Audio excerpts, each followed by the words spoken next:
Now, as we know, the end of last year wasn't fantastic for the Prime Minister for all the most obvious of reasons. He was in a world of pain because of the way he had promised the Australian electorate back in 2022 that literally everything would be cheaper under a Labor government. Reality was cost of living continued to be a significant issue and will continue to be a massive one for us again this year.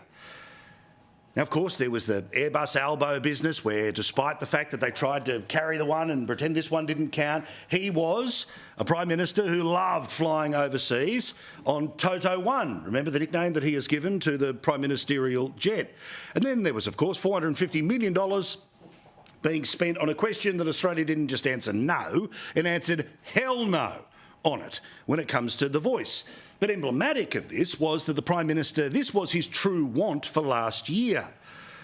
Well, now, with cost of living still being a problem, The Voice not existing right now, and the Australian public starting to turn, there was a great need for something to change during this summer.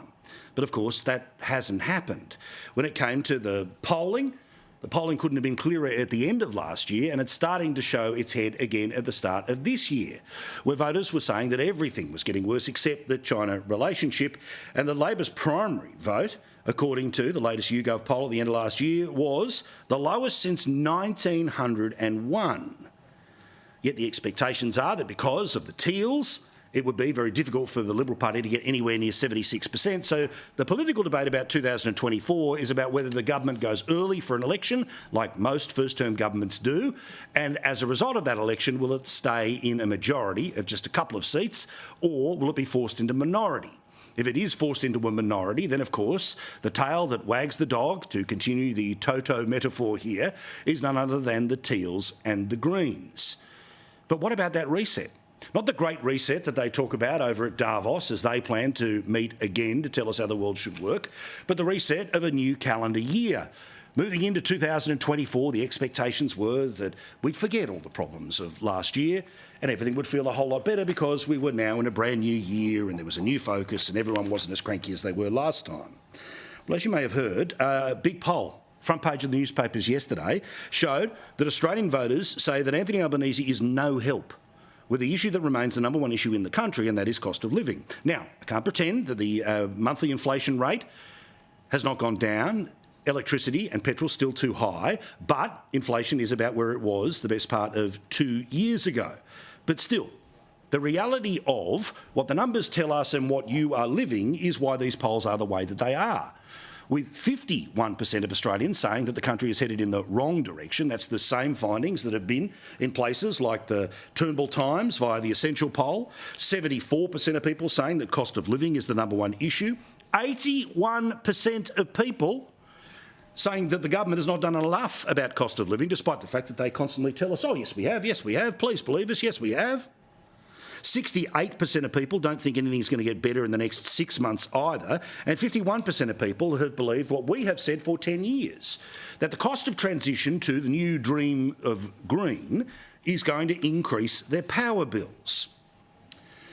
But one thing that inevitably happens as we roll into Christmas, we laze about during the new year and we slowly but surely return to work. Some people in the first week of January, some in the second, some will get back there around Australia Day.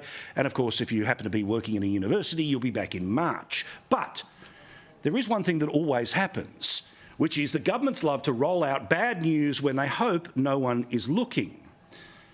So my way of looking back at what they tried to hide from us this summer is to reference a movie from about 20, 30 years ago. Who knows? It's an old movie, but it's called I Know What You Did Last Summer. If you've seen the movie, you know what it's about. Otherwise, you just need to know that the bad guy is going after the good people because of what they did last summer. So our version of this, just to annoy the lefties on night one, is I know what you said this summer. And here's 5 things that you need to know that took place over summer when you were either on holidays or they were hoping that you weren't paying attention. First, we got a report in late December about just how much money politicians spend on themselves. And the answer is millions and millions of dollars. But interestingly, we also finally got some numbers about just how much money the Prime Minister and Deputy Prime Minister have been spending on private jets. Well, according to the Department of Defence, they released these numbers that finally tell us about their use of private jets.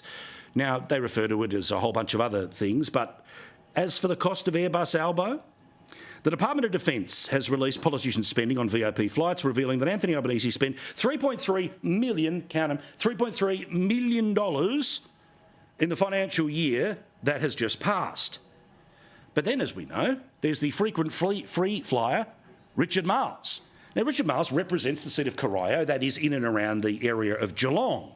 But because he doesn't want to go to Melbourne Airport, or he doesn't want to use the flights that fly out of Avalon Airport to almost anywhere in the country, he has private jets fly him around. Now, finally, we've got a number about just how much money the Deputy Prime Minister has been spending on the planes that are just for himself, because they are more convenient, not more secure. Private airlines, or dare I say public airlines, are quite secure. Not a known series of problems there, but still. Marles apparently spent $2.1 million on VIP flights in that financial year of July 1, 2022 to June 30, 2023. Now, I noticed a few smart Alecks saying, well, that's way below what you were talking about on television last year.